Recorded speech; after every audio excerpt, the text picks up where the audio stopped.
कहते हैं कि गाजा की जंग असल में सिक्योरिटी वार नहीं बल्कि एनर्जी वार बन चुकी है इजराइल के लिए। क्या कहना चाहेंगे, क्या तज्जिया है आपका?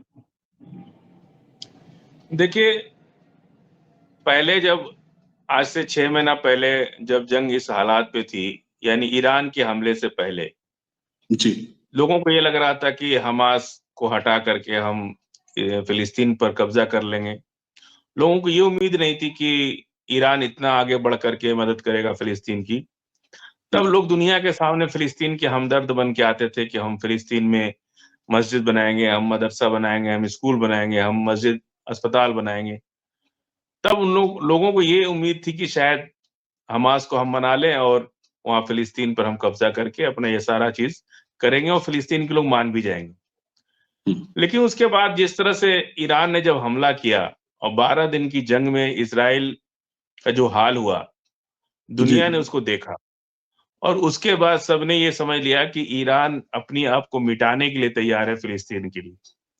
दुनिया में एक अकेला देश है जो फिलिस्तीन के लिए अपने आप को मिटाने के लिए तैयार है और पूरे अवाम को खतरे में डाल करके ईरान ने जिस तरह का हमला इजराइल को नाको चने चबवा दी। बड़ी बड़ी उनकी बिल्डिंगें खंडहर बना दिया, यानी मिनी गाजा बना दिया। जो गाजा का हाल इजराइल ने किया वही काल तेल अवीव का ईरान ने कर दिया।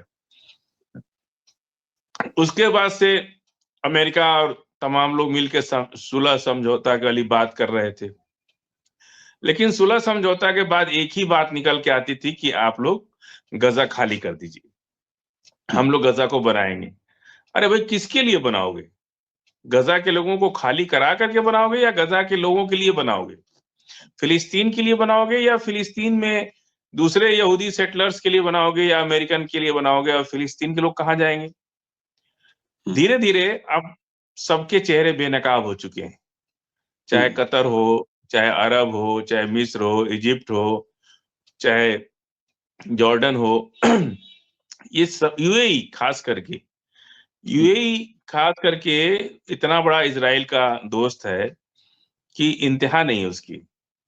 इन सारे लोगों के, अरब के आधे से ज्यादा देशों के चेहरे बेनकाब हो गए। खड़ा कौन हुआ? आज भी खड़ा है हूती, हमास, हिजबुल्ला और ईरान के साथ रूस और चाइना, किंग जॉन। ये लोग एक टीम बना करके खड़े हैं और आज भी गैस की बात हो रही है, तरह तरह की। कभी उनकी चैट्स लीक हो जाती है, कभी उनके आईडीएफ के चीफ का बयान आ जाता है। ये सारी वार का ही स्ट्रेटजी पार्ट है। कभी हथियार से जंग लड़ी जाती है, कभी मुंह जबानी जंग लड़ी जाती है। अभी ये लोग मुंह जबानी जंग इसलिए लड़ रहे हैं कि उन्हें 12 दिन की ईरान की ताकत का अंदाजा है, इसलिए जबानी जंग चल रही है। और ईरान ये समझ चुका है कि ये सारी बातें टाइम खराब करने वाली हो रही हैं, कहीं कोई मदद नहीं करेगा फिलिस्तीन की। सारे लोग इजराइल के साथ खड़े हैं और कोई सिर्फ टाइम वेस्ट कर रहे हैं। फिलिस्तीन राष्ट्र बनने की तरफ कोई रुझान ही नहीं किसी का। बस किसी तरह से ये मामला कुछ दिन ऐसे ही चलता रहे, बाद में हम थोड़ा, इस बीच आईडीएफ के सैनिकों को थोड़ा आराम मिल जाए और बाद में हम इसको अच्छे से सेंट्रलाइज करके, पावर सेंट्रलाइज करके, दुनिया के कुछ और देशों को मिला करके हम पूरी ताकत के साथ दोबारा फिलिस्तीन पर हमला करेंगे। ये इजराइल चाहता है और अमेरिका भी यही चाहता है। और ये जितने लोग हैं फिलिस्तीन के आसपास के देश, सभी लोग इजराइल के इस मंसूबे में उसके साथ है। अभी तक का जो मामला आ रहा है, अब कोई पैसा देना, अब कह रहे इजराइल देगा, ये देगा। अरे आप सरकार तो बनवाओ, फिलिस्तीन में अंतरिम सरकार बने, पूरी दुनिया के मुसलमान इतना पैसा दे देंगे कि फिलिस्तीन दुनिया का सबसे खूबसूरत देश बन जाएगा। क्या दुनिया में मुसलमान के पास पैसे नहीं है क्या? या मुसलमानों को खर्च करना का हौसला नहीं है? आज फिलिस्तीन राष्ट्र बन जाए और फिलिस्तीन एक अकाउंट नंबर जारी कर दे, दुनिया भर से मुसलमान अपना आधा पेट काट के, आधी रोटी खा करके अपनी पैसे जो है फिलिस्तीन को दे देंगे और इतना पैसा दे देंगे कि दुनिया का सबसे खूबसूरत देश बन जाएगा। कोई इजराइल के लिए मर रहा है या कोई अरब की उम्मीद कर रहा है। पूरी दुनिया के मुसलमान और अमन पसंद ईसाई, यहूदी, जितने लोग भी हैं फिलिस्तीन के समर्थन में हैं, वो लोग अपना पैसा दे देंगे फिलिस्तीन के लिए। इनको क्या लगता है कि इजराइल के रहमो करम पर फिलिस्तीन बैठा हुआ है, लेकिन ये लोग जानते हैं कि इनका कुछ नहीं होने वाला है। फिलिस्तीन के नाम पर सिर्फ धोखा हो रहा है और किसी तरह टाइम वेस्ट किया जाए ताकि कोई नई ताकत बना करके कुछ नया करके हम काम कर ले। लेकिन ईरान इस बात को समझ चुका है।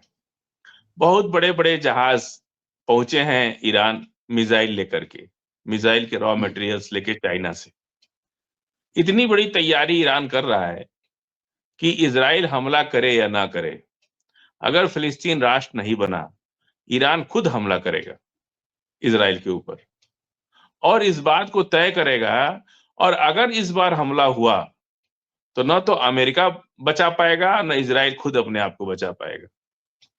इस लेवल पे तैयारी चल रही है। इजराइल के बस का नहीं है बचा पाना और अमेरिका के बस का भी नहीं है, क्योंकि अब दुनिया जान गई है कि रूस से अमेरिका बहुत नजदीक है। पहले लोग नहीं जानते थे, अब जान गए हैं कि रूस से अमेरिका बहुत नजदीक है। और जब लड़ना ही है अमेरिका से, तो यूक्रेन में क्यों लड़ना और फिलिस्तीन में क्यों लड़ना, अमेरिका जाके लड़ लिया जाए। जब लड़ना ही है तो दुनिया में लॉबिंग शुरू हो गई है, रूस की लॉबिंग, यूरोप के देश, चाइना की लॉबिंग। यूरोप के देश बहुत कमजोर हो चुके हैं। इवन देखिए आप, यूरोप के देशों ने मिलकर के रूस से जब्त की हुई संपत्तियों को क्या पैसा जो है वो यूक्रेन को देने की बात हुई, पिछले 3 दिन से चल रही है कि रूस की जो सीज प्रॉपर्टी है उसको बेच के या उससे जो पैसे आवे वो पैसा यूक्रेन की मदद किया जाए। लेकिन यूरोप के एक देश की हिम्मत नहीं हुई कि वो उस प्रस्ताव पर अपनी हामी भर दे। समझ रहे हैं आप कितना बड़ा दहशत अंदर बैठा हुआ है कि रूस की प्रॉपर्टी को बेचने की साहस कोई नहीं जुटा पाया और उसको अपने तरफ से 100 बिलियन का लोन जो है दिया जा रहा है यूक्रेन को। लेकिन रूस की प्रॉपर्टी बेचने की या उन्हें देने की यूक्रेन को कोई किसी देश में हिम्मत नहीं, क्योंकि रूस की ताकत को देख लिया यूक्रेन के युद्ध में। अगर यूक्रेन अकेले लड़ता ना तो 1 हफ्ता काफी था यूक्रेन के लिए, ये पूरा यूक्रेन रूस का हिस्सा हो जाता। पूरे नेटो कंट्री, यूरोपियन के लोग मिलके, पूरा यूरोप मिलके लड़ा है अमेरिका के साथ, तब जाकर के यहाँ आज तक युद्ध चल रहा है। और उस युद्ध में रूस पूरी तरह से हावी है। 75% एरिया यूक्रेन का ले चुका है रूस। मुंह की खानी पड़ी है, इकोनॉमिक क्रैश कर गई यूरोप के देशों की। जितने यूरोपियन यूनियन के लीडर, जितने देश हैं, नेटो कंट्री के जो मेंबर्स हैं, और आज इसके इतना होने के बावजूद भी यूक्रेन कह रहा है कि अब हम नेटो का मेंबर नहीं बनेंगे। इतनी बर्बादी करने के बाद आज यूक्रेन कह रहा है कि हम नेटो के मेंबर नहीं बनेंगे। तो यही तो रूस तुमसे शुरू में कह रहा था, युद्ध करने से पहले यही तो रूस की बात थी कि भाई आप नेटो की तरफ मत जाओ, और हमारे जो रशियन मूल के लोग आपके देश में बसे हुए हैं, जो हमारी रशियन भाषा बोलते हैं, उनकी हिफाजत और उनकी सेफ्टी के लिए कोई कानून बनाओ और इनको अच्छे से जगह दो। यही डिमांड थी। अब वो तो सिर्फ रखने की बात कर रहे थे, अब तो पूरा एरिया ही ले लिया रूस ने। रूस से सटा हुआ जो समुद्री इलाका है यूक्रेन का, वो 70% क्या 100% लैंड लॉक कंट्री बना दिया यूक्रेन को। आज से 2 साल पहले ही बना दिया था। लैंड लॉक कंट्री बन गया वो। समुद्र का 1 किलोमीटर नहीं मिल रहा उसको। यही परेशानी है यूक्रेन की कि उसका तिजारती जो एग्रीकल्चर है, तिजारत का एक ही रास्ता है एग्रीकल्चर। एग्रीकल्चर प्रोडक्ट जाएगा कैसे दुनिया में, एक्सपोर्ट कैसे करेंगे जब वो समुद्र में रहेंगे ही नहीं। अब उनको निर्भर होना पड़ रूस को। तो उस समय बजाय समझदार अगर होते जेलेंस्की तो बात करके सल्टा लेते, लेकिन अमेरिका के जियो बाइडेन ने कहा कि हम तुम्हारे तरफ से युद्ध लड़ेंगे, और युद्ध लड़ा तो सोचा कि रूस को हम खत्म कर दे। ये युद्ध यूक्रेन के लिए नहीं हो रहा था, ये युद्ध रूस को खत्म करने के लिए हो रहा था, रूस को खत्म करने। कि रूस को खत्म कर दिया जाए। इनको लगा कि हम 30-35 देश मिल करके और रूस को बर्बाद कर देंगे। रूस ने ऐसे वक्त में 7 अक्टूबर हुआ, उसके बाद सारी परिस्थितियां बदल गई, चीजें बिल्कुल अमेरिका के कंट्रोल से बाहर हो गई। पूरा युद्ध चलता रहा और 2-2 वारशिप डुबा दिया हूती ने अमेरिका का, और इस लड़ाई को छोड़ करके अमेरिका चला गया, माफी मांग के गया कि हम हूती से नहीं लड़ सकते। उसी तरह से अब इस पूरे खित्ते में इतनी बड़ी ताकत ईरान, रूस और चाइना का जो हाथ मिल गया है, ये दोनों डरे हुए हैं। अमेरिका तो डर गया और अरब को भी डर लगती है, जॉर्डन, मिस्र, इजिप्ट को भी डर लगता है। इनको क्या लगता है कि अगर हम कल को मान लीजिए फिलिस्तीन देश बन गया और इनका पड़ोसी देश है, और इजराइल तो ग्रेटर इजराइल बनाते बनाते नहीं बना पाया, लेकिन अगर इनकी मंशा ठीक नहीं तो अमेरिका इनका सपोर्ट कर पाएगा अब, या अमेरिका के सपोर्ट पे ये जीत पाएंगे किसी से? अभी तक जब फिलिस्तीन को नहीं जीत पाए, हूती को नहीं जीत पाए, हिजबुल्लाह को नहीं जीत पाए, कल अरब का अमेरिका को क्या सपोर्ट, अमेरिका का क्या सपोर्ट मिलेगा अरब को, जॉर्डन को, मिस्र को, इजिप्ट को? तो ये लोग ज्यादा बदमाशी करेंगे तो लड़ाई का रुख इनकी तरफ मुड़ जाएगा। यही डर है इनको, यही डर सता रहा है कि कहीं ऐसा ना हो कि ग्रेटर फिलिस्तीन बन जाए। ग्रेटर इजराइल तो नहीं बन पाया, कहीं ऐसा ना हो कि ग्रेटर फिलिस्तीन बन जाए और पूरी दुनिया का समर्थन फिलिस्तीन को मिल जाएगा। ये वजह है कि तरह तरह की झूठी बातें, नया नया शगुफा, नई नई बातें, नया नया प्लान ये लोग सामने देते रहते हैं। अब कह रहे हैं कि समुद्र में गैस निकल रही है, ये कह रहे हैं कि यहाँ पेट्रोल निकल रहा है। इजराइल और फिलिस्तीन में कितने का फर्क है? इजराइल अपने समुद्र से क्यों नहीं गैस निकाल ले रहा है? बगले में तो है। अगर गजा के सामने गैस है तो इजराइल के सामने भी होगी। आज तक क्या कर रहा था इजराइल? अपनी गैस निकाल लेता वहां से। भाई इतना नजदीक है तो गैस कोई ऐसा कोई बोतल में थोड़े गैस है या पेट्रोल है, एक बहुत बड़े एरिया में होती है ना। तो जो गैस निकल रही है अगर वहां पे है तो आज तक इजराइल क्या कर रहा था? क्यों नहीं अपने अपने समुद्र के सामने क्यों नहीं खोद के निकाल रहा है? बगले में तो है, ज्यादा दूर तो है नहीं, 40-45 किलोमीटर की दूरी है। तो गैस होगी तो सब जगह होगी ना, अपने यहां क्यों नहीं कर ले रहा? ये सारी बातें दुनिया को भ्रम में डालने की कोशिश है और भटकाने की कोशिश है कि अब हमास के लोग और फिलिस्तीन के लोग लड़ाई छोड़ के अब गैस निकालने लगे जाकर के समुद्र से, और गैस निकालने के लिए अमेरिका का साथ मांगे, क्योंकि रिसर्च तो अमेरिका ही नहीं किया है कि गैस निकल जाएगी। तो जाकर के हमास और फिलिस्तीन के लोग कहें कि भाई गैस निकाल दो हमारी, ताकि हम अमीर हो जाएं, और गैस निकालने के बहाने उनकी सुरंग तक घुस जाएं। असली बहाना सुरंग खोजना है, कभी गैस के बहाने, कभी गजा को रिफॉर्म करने के बहाने, कभी बहुत सुंदर देश बनाने के बहाने। अरे आप पैसा दे दो ना, हमास सारा काम कर लेगा, वो रिकंस्ट्रक्शन भी कर लेगा, लोगों को नए भवन बना के दे देगा, पैसा दो आप। लेकिन वो नए अपार्टमेंट्स बनाने के लिए, गैस निकालने के लिए, पेट्रोल निकालने के लिए, इनका मकसद सिर्फ गजा की जो समुद्री जाल है वहां तक पहुंचने का इरादा और कुछ नहीं। जी नहीं, आप जो बात अभी कह रहे हैं गैस समंदर वाला मसला है, तो गजा के समंदर में मौजूद अगर तेल और गैस है तो बात बिल्कुल सही है, लेकिन बात यह है कि इस पे अगर देखा जाए तो आखिरी कानूनी हक किसका है, फिलिस्तीन का या ताकतवर मुल्कों का? तो इसमें तो फिलिस्तीन का हक है, तो उस बारे में क्या कहना चाहेंगे आप? सर, मेरा कहने का मतलब ये है जी, मेरा कहने का मतलब ये है कि यह धोखा देने की राजनीति है, यह अटकाने और भटकाने की बात है। वो ये कह रहे हैं आपके दिशा को गलत दिशा में ले जाना चाहते हैं, आपकी विजन को चेंज करना चाहते हैं। आप अभी लड़ाई में हो, आप अभी नया देश बनाने के लिए हो, और आपसे कह दिया जाए कि भाई आपके बगल वाले घर में हमने खजाना छिपा रखा है, आप अपना घर छोड़ के खजाना खोजने जाओगे और आपका घर कब्जा हो जाएगा।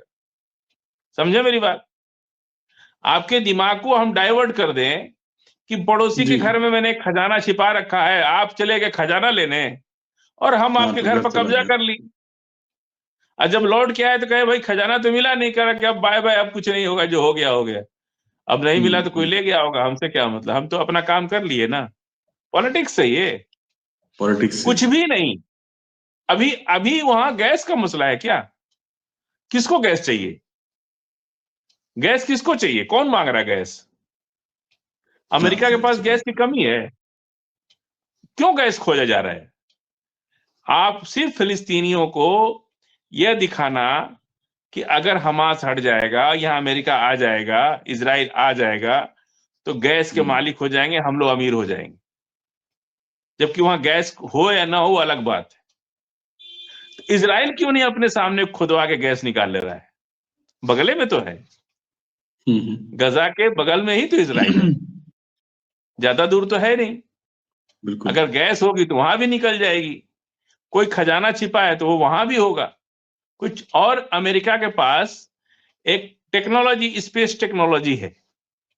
वो ऊपर से एक्सरे कर लेके कई हजार फीट नीचे देख सकते हैं कि यहाँ क्या क्या है।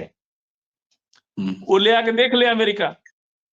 तो इजराइल के सामने क्यों नहीं देख रहा है?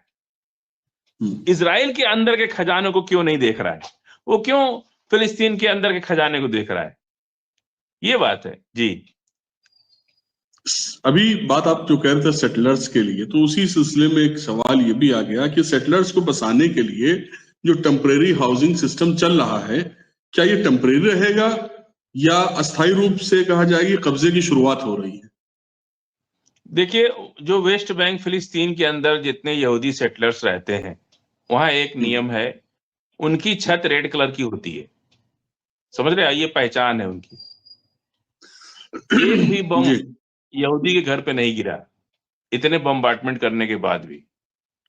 तो उनकी पहचान है कि जो यहूदी सेटलर्स हैं, उनके घर की छत लाल रंग के टीन शेड पड़ा होगा उसके ऊपर, सबसे ऊपर। ये कानून है। कोई नॉन यहूदी सेटलर्स अपने घर पे टीन शेड रेड कलर का छत पे नहीं डाल सकता। अच्छा अच्छा। इतने तरीके से उन्होंने उसको बसा रखा है।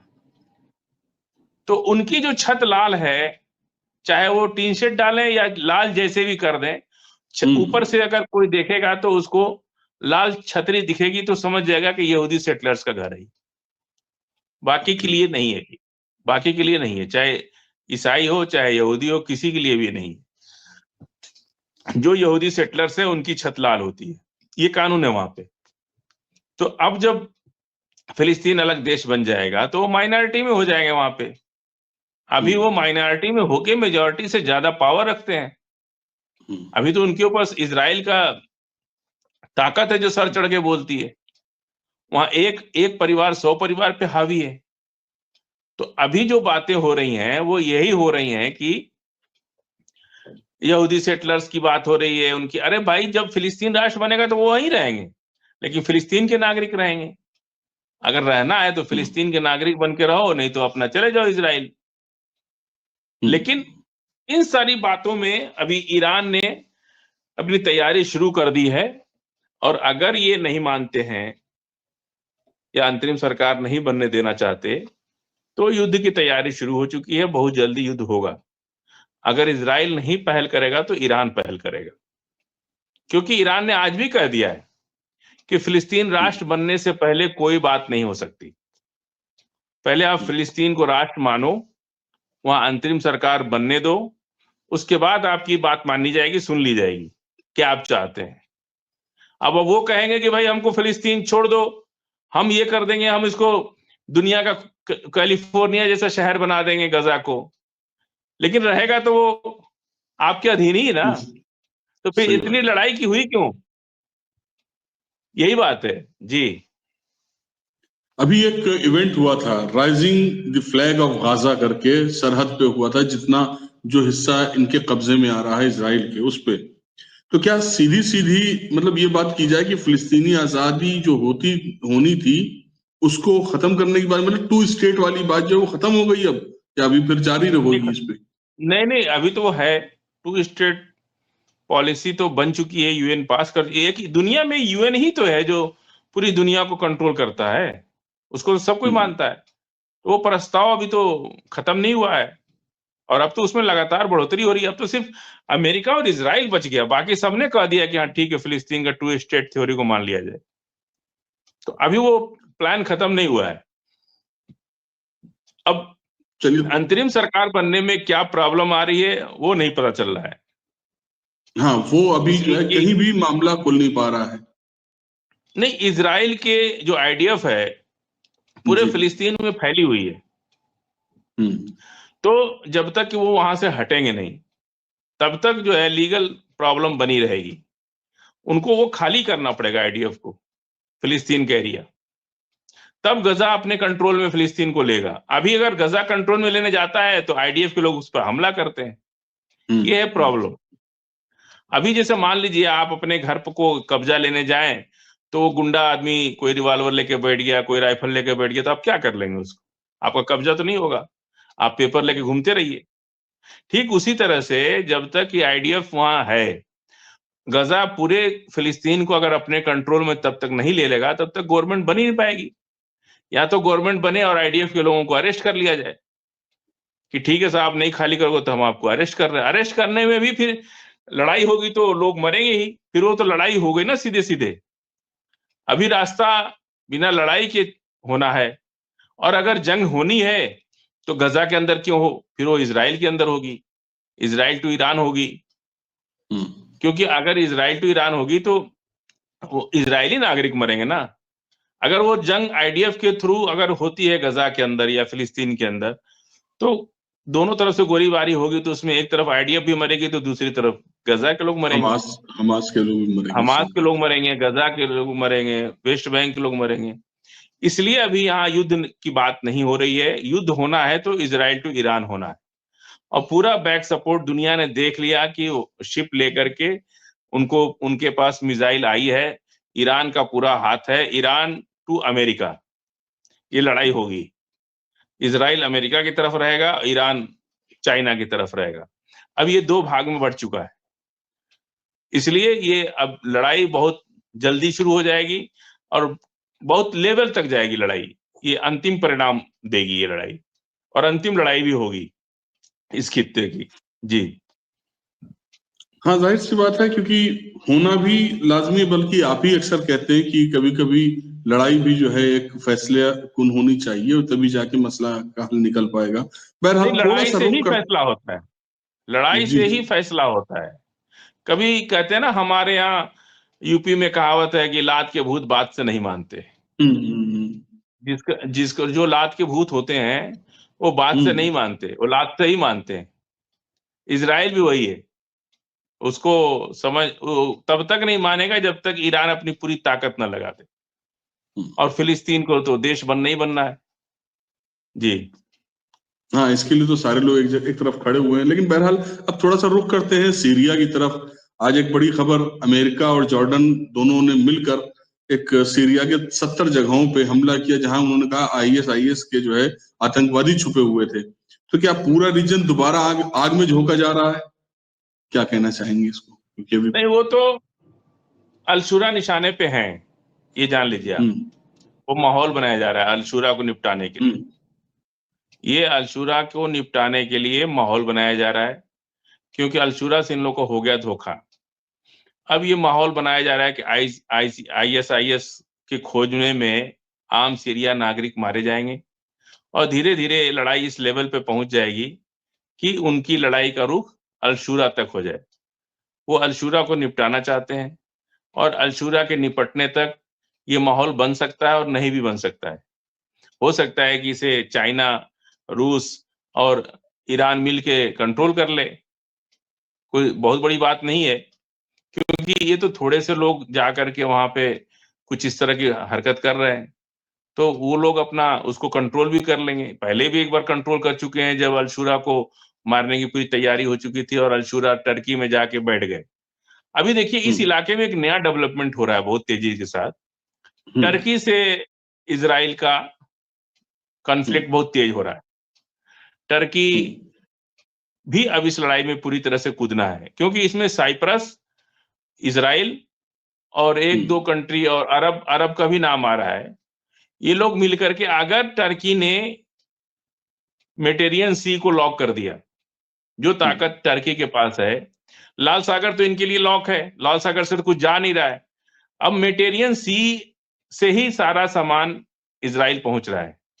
अगर टर्की मेडिटेरियन सी को लॉक कर देगा तो एक मूली जिसको कहते हैं ना, एक गाजर और मूली भी नहीं जा पाएगी, सब्जी की एक टोकरी भी नहीं जा पाएगी इजराइल। और साइप्रस को लेकर के हमेशा इजराइल से और टर्की से लड़ाई हुई। साइप्रस एक छोटा सा टापू है जो टर्की और इजराइल के बीच में है। साइप्रस इधर से अपना क्लेम करता है कि हमारा है, इजराइल क्लेम करता है, उधर से टर्की क्लेम करता है कि हमारा है। कुछ हिस्से पर इजराइल का कब्जा है, कुछ हिस्से पर टर्की का कब्जा है। और इसी को लेकर के इजराइल, चूंकि उसे भले बहाना साइप्रस है, लेकिन जिस तरह से अभी एक पीस सेना जो पहुंच गई, अमेरिका के बहुत क्लोज हैं अर्दोगान साहब, तो अमेरिका का जो हाथ पड़ गया टर्की के ऊपर, और टर्की ने एक पीस सेना भेज दी फिलिस्तीन के अंदर, उसको लेकर के इजराइल बहुत नाराज है टर्की से, और टर्की के खिलाफ लगातार संघर्ष करने के या उसको घेरने की कोशिश नेतन्याहू कर रहे हैं। इसको लेकर के तैयब अर्दोगान साहब और नेतन्याहू के बीच में बहुत बढ़ गई है टेंशन, इनकी बहुत बढ़ गई है। अगर उधर से टर्की लॉक कर दे, इधर से लाल सागर लॉक कर दे, उधर से ईरान मिसाइल मारे, उधर से टर्की मारे, फिर इजराइल बचेगा? कहां बचेगा इजराइल? फिर नहीं बचेगा भाई। बीच में टर्की, बीच में इजराइल है, उसके सामने अरब है, अरब के बाद ईरान है, इधर जो है इजराइल है, इजराइल के बाद साइप्रस, साइप्रस के बाद टर्की है। समुंदर की एक तरफ इजराइल है, दूसरी तरफ टर्की है। टर्की उधर से मिसाइल मारेगा, इधर से ईरान मारेगा, तो टर्की बचेगा? ये बात अच्छी तरह इजराइल जान रहा है। इसीलिए अब कई देशों का खेमाबंदी कर रहे हैं। फ्रांस से बात हुई है और तमाम नेटो कंट्रियों से बात करके, लेकिन किसी की हिम्मत नहीं पड़ रही है ना। किसी की हिम्मत, जब नेटो कंट्री मिलके, यूरोप के सारे देश मिल करके रूस की प्रॉपर्टी को, जब्त की हुई प्रॉपर्टी को कुछ नहीं कर सके। आप डर देखिए, खौफ, इतना खौफ है कि कोई हिम्मत नहीं किया कि प्रस्ताव को आगे बढ़ाया जा सके। उल्टा सब मिलकर लोन दे रहे हैं 100 बिलियंस का यूक्रेन को, लेकिन रूस की प्रॉपर्टी को छूने की हिम्मत नहीं पड़ी है। तो उनको, आपको लगता है कि अगर इजराइल हमला कर दे टर्की के ऊपर, जैसे टर्की ईरान के, तो यूरोपीय यूनियन कोई आएगा? इजराइल के पक्ष में कोई कंट्री खड़ा होगा? जब वो छोटी सी बात से डर गए, जब एक छोटी सी बात को डर गए कि नहीं नहीं हम प्रॉपर्टी छुएंगे तो रूस कल हमारे ऊपर भी मिसाइल मार देगा, ईरान मार देगा, चाइना मार देगा, किंग जॉन मार देगा, उस डर से ये लोग की हालत खराब हो चुकी है। यूक्रेन युद्ध में जो अपनी जोर आजमाइश कर ली है ना, इनको सबको पता चल गया है। इकोनॉमी बुरी तरह से क्रश है यूरोपियन देशों की, और ट्रंप ने कह दिया कि यूरोपीय देश कमजोर होते जा रहे हैं। तो ये हालत है इस वक्त इजराइल की, और ईरान इस बात को समझ रहा है कि यही सही वक्त है इजराइल को ठिकाने लगाने का, इसलिए तैयारी चल रही है। और अगर इजराइल समय पर नहीं माना तो समझ लीजिए कि उसका अंत बहुत बुरा है। जी, हमारे एक वो है नाजरीन में से एक हैं, और बहुत हमेशा रहती हैं साथ में, परवीन साहिबा है, पाकिस्तान से हैं, गुलशने शूजी से उनका वो आता है। आज उन्होंने एक सवाल किया है, बात यही जो हम लोग कह रहे थे अमेरिका और जॉर्डन और इजराइल वाली बात, उसी पे उन्होंने कहा, एक सवाल है उनका कि फजील साहब से उन्होंने कहा कि भाई अमेरिका सीरिया में हमला करके क्या चाहता है? तो मतलब थोड़ी सी वजाहत के साथ उनको बता दीजिए कि अमेरिका का अपना जाती मफाद क्या है। नहीं, अमेरिका आईएसआईएस को आगे किया है, मतलब आईएसआईएस ने अमेरिका पे हमला किया है। अब आईएसआईएस के बहाने इजराइल या अरब या और कोई दूसरा ग्रुप हमला करेगा सीरिया पर, किसके लिए? अल-शुरा को ठिकाने लगाने के लिए। ऐसा जैसे गद्दाफी साहब को मारने के लिए एक लीबिया में माहौल बनाया गया कि आपसी रंजिश हो गई, बहुत लोग आपस में ही लड़ रहे।